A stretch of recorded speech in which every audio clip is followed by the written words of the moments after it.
I see Ongama's got his up first, so we'll look to start with you. Please go ahead, Ongama. Thanks, Lucy. Hi, Shuks. Gama. Firstly, congratulations on that test victory. I feel like we always talk about the players' accolades and what it means for them to win test matches, to win test series. But we rarely talk about what it means for you as a coach. I mean, you've got a test series victory in the Caribbean. You are about to close one in Bangladesh. You know, the first coach to win a test match in Bangladesh in a decade. You know, but what does it mean for you as a coach? Obviously, personally, yes, it's gratifying and satisfying, but they've got it right. It is about the players, you know. I've never seen a TV camera in a change room or supporters sit in a viewing area applaud the coach whenever we win a game. But yeah, it is satisfying. But I'm so happy for the guys and proud of them.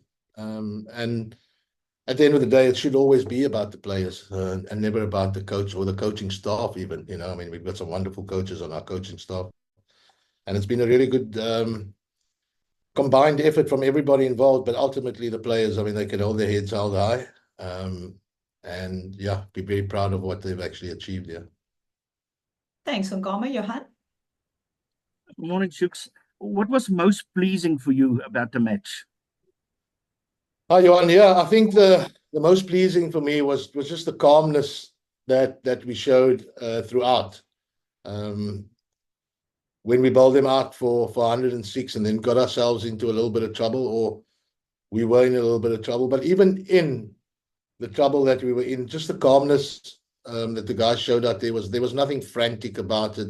There was no panic shots played or anything like this. And when conditions got easier for batting, and Kyle and Vesey first, and then Kyle and PT showed us. And again, the calmness that we showed when we started out, and when things were going against us and they were playing particularly well. But most importantly, just the calmness and intent that we showed when we chased down a total that you should be getting 9.5 times out of 10.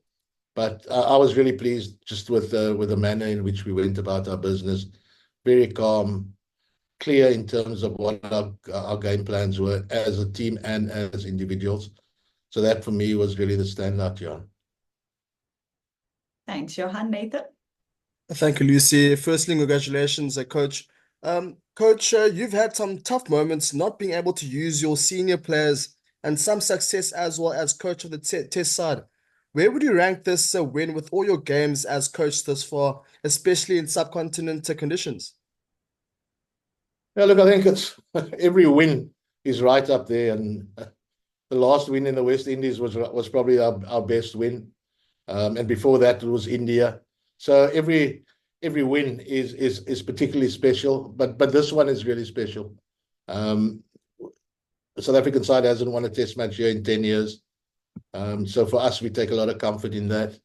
But yeah, look, we're certainly not going to be looking to sit on our lead, and we're certainly not going to bask in the glory of that victory too much. We had a good celebration yesterday into last evening.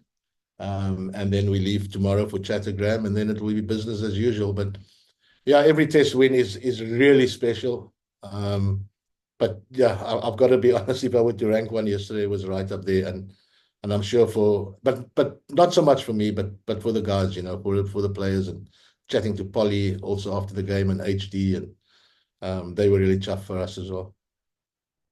Thanks. For those. How's it, Shuks? Shuks, I don't know if you're watching what's going on elsewhere in the sub, but India were bowled out quite cheaply this morning, and Pakistan also struggling a bit there. Do you think that things are sort of changing in that people have learned how to win in the subcontinent again? And if so, you know, what has changed? I think players, I mean, teams prepare better coming to the subcontinent, and again, there were some raised eyebrows as to us not having a warm-up game here and whatever. I just felt that we could prepare better where we were and almost in extreme conditions. And I think the same with New Zealand and England, you know, teams just prepare better. And maybe the art of batsmanship has not only left certain teams. What we found is that whilst they prepare spinning wickets here doesn't equal them being the greatest players of spin. And I think we're finding the same in England, in India, and in Pakistan now as well. So whilst they feel it's still their best way of attacking teams from outside of the subcontinent, their host batting has also let themselves down. So I think batsmanship globally has taken a bit of a hit. Not only the playing of seam, but certainly in the subcontinent, the playing of spin as well. Thanks for those. Percival, we'll look to wrap with the Afrikaans question. So I'll just cut across to Talford. Thanks, Lucy. How's it, Shukri? Through no fault of your own, you didn't really get the chance to play Test cricket, but you in a unique position here as the coach of a Test team. And can you tell us civilians, are you struck by how difficult is it to engineer a victory at this level and in this format and in conditions like these? I'm going to say this very tongue-in-cheek, Talbot. I don't know what the big fuss was 10 years, No, on a serious note. I think it's all about the belief that you can actually come here. There's a belief in your skill set. There's an understanding of how you're going to go about it. And then from a coach and from a coaching staff perspective, is to allow them that freedom. They're going to make mistakes along the way, and almost for us to be comfortable with certain mistakes, as long as the mistake doesn't sit in a mental corner. If it's an execution, we're comfortable with that. If it's technical, we can work on that. But we've really driven the mental side of things in terms of a strong mentality, a strong desire, both with bat and with ball, and we've gone to great lengths to free the guys up in terms of whatever the game plan is, whatever you're comfortable doing. Every single one of us, players, management, coaching staff, everybody, we're going to back that to the hilt, and we're going to allow you to do what you do. And I think that brings clarity. It brings calmness to a unit.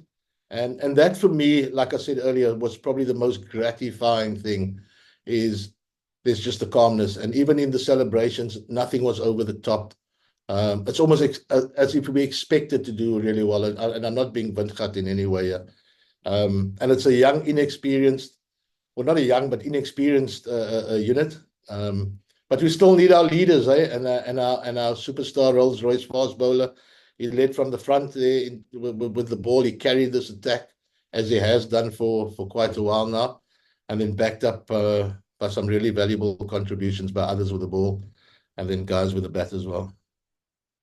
Thanks. Nathan, we'll give you a go just towards the back end as well. So we're just going to go to Keenan. Thanks, Lucy. Hi, Shukri.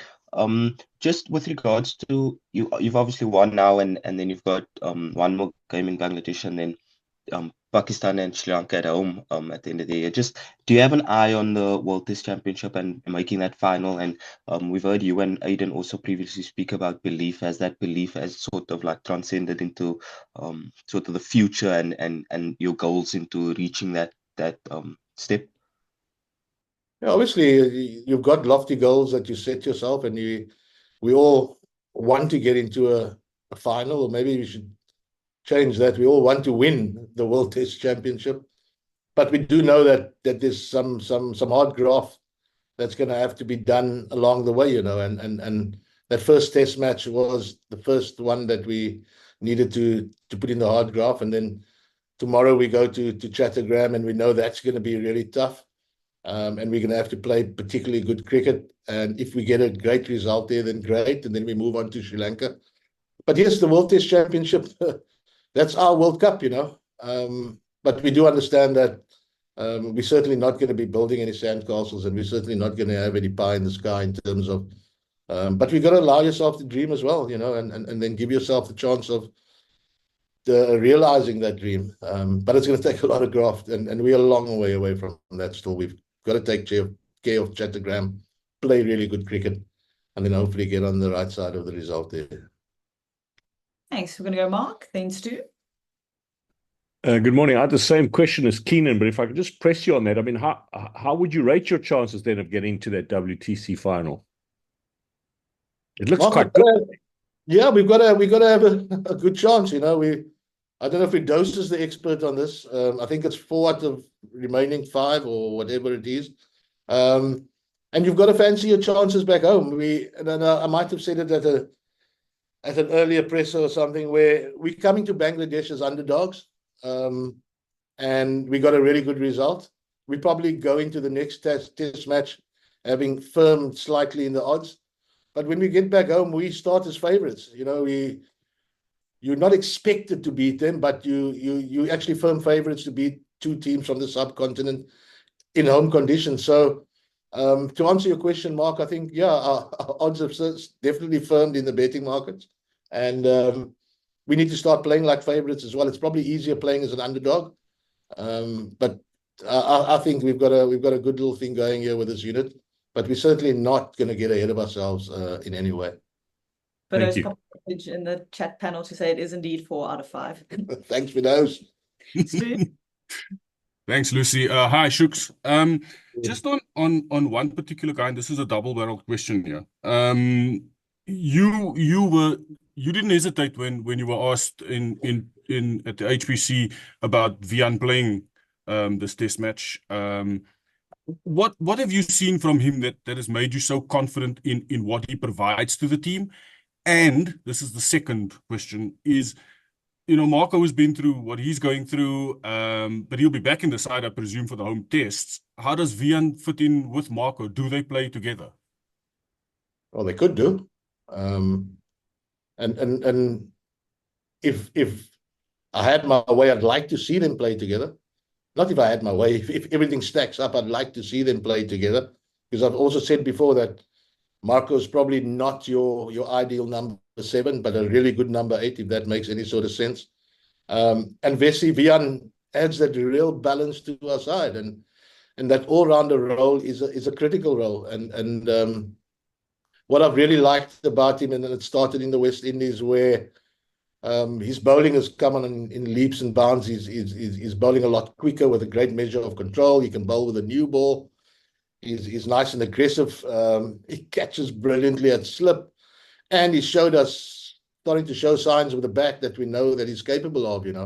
And I think not the security is never going to be a word that you use in cricketing circles, but I think the backing brings the best out of Vian. And he's a vital cog in our side, not only here, but going forward as well.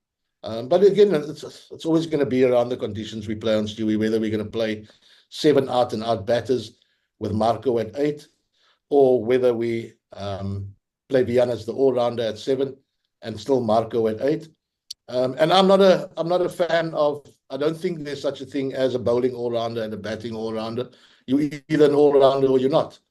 So and I think Vessi's very close to that genuine all-rounder. He might not reach he probably won't reach the heights of previous all-rounders that we've had, but he's certainly a vital cog in this team.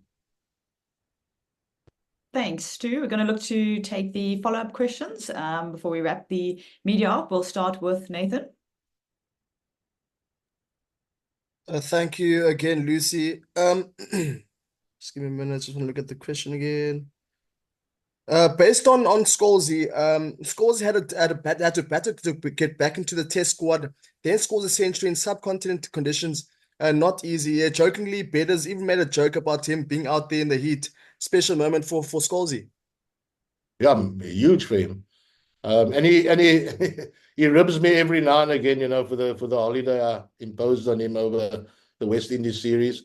But I think, and that's what we often need. We want to see. We want to see guys that deal with adversity the way Kyle has, and he certainly has come out here and played one of the best knocks in the subcontinent.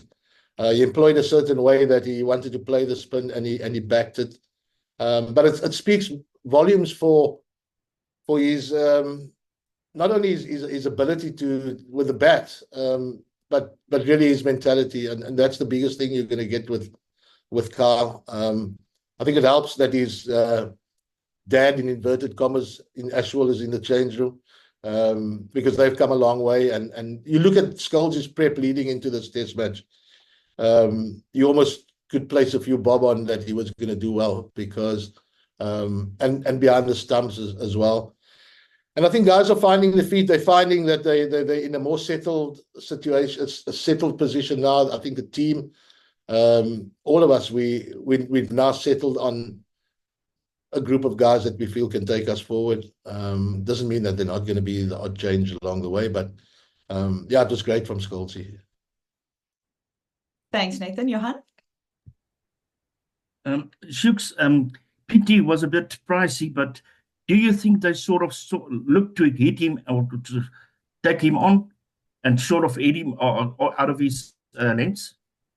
Yeah, look, that was always going to, and we almost planned for that. PT would be the first one to admit that he wasn't only pricey, but he wasn't very good.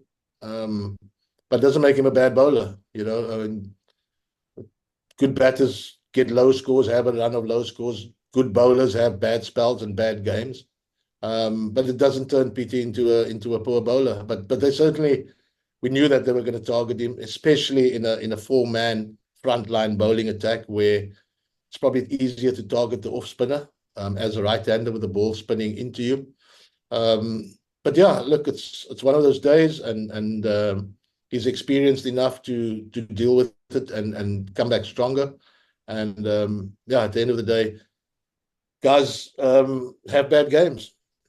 And at the end of the day, as long as the results a W and not an L, then we're happy.